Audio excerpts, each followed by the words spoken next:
నమస్తే మిత్రులారా, నేను మీ శ్రీనివాస్ చౌహాన్ అడ్వకేట్. మిత్రులారా, శారీరక లోపాలు మానసిక లోపాలు కలిగిన వారసులు వారసత్వపు ఆస్తిలో వాటా కోరే హక్కును కలిగి ఉంటారా, కలిగి ఉండరా? చట్టం ఏం చెప్తుంది?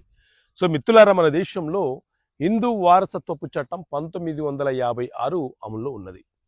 ఈ చట్టం ప్రకారంగానే వారసత్వపు ఆస్తులు ఏ పద్ధతిలో వారసులకు సంక్రమించాలో చట్టం చాలా స్పష్టంగా వివరణ ఇస్తున్నది.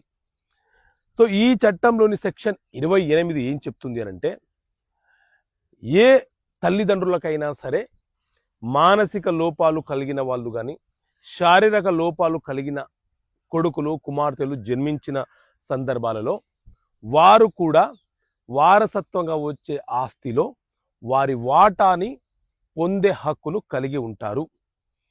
ఒకవేళ శారీరక మానసిక లోపాలే కాకుండా దీర్ఘకాల వ్యాధిగ్రస్తులైన ఇతర వ్యాధిగ్రస్తులైన ఆ వారసులకు వాటా ఉంటుందా అంటే, ఈ సెక్షన్ 28 ప్రకారంగా వారు కూడా తమ వాటాను కోరే హక్కును కలిగి ఉంటారు. ఇది చట్టం చాలా స్పష్టంగా వివరణ ఇస్తున్నటువంటి అంశము.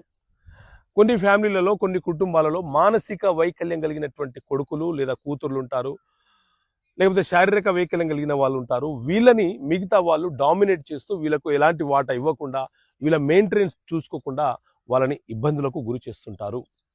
సో వాళ్ళు ఎవరైతే ఈ రకంగా మానసిక శారీరక లోపాలు కలిగి ఉన్నవారు ఉన్నారో వారు కానీ వారి తరపున ఎవరైనా ఒక గార్డియన్ కానీ న్యాయస్థానంలో కేసు ఫైల్ చేసి వారి వాటాని కోరే హక్కును కలిగి ఉంటారు. ఓకే మిత్రులారా, థ్యాంక్ యూ. జై హింద్.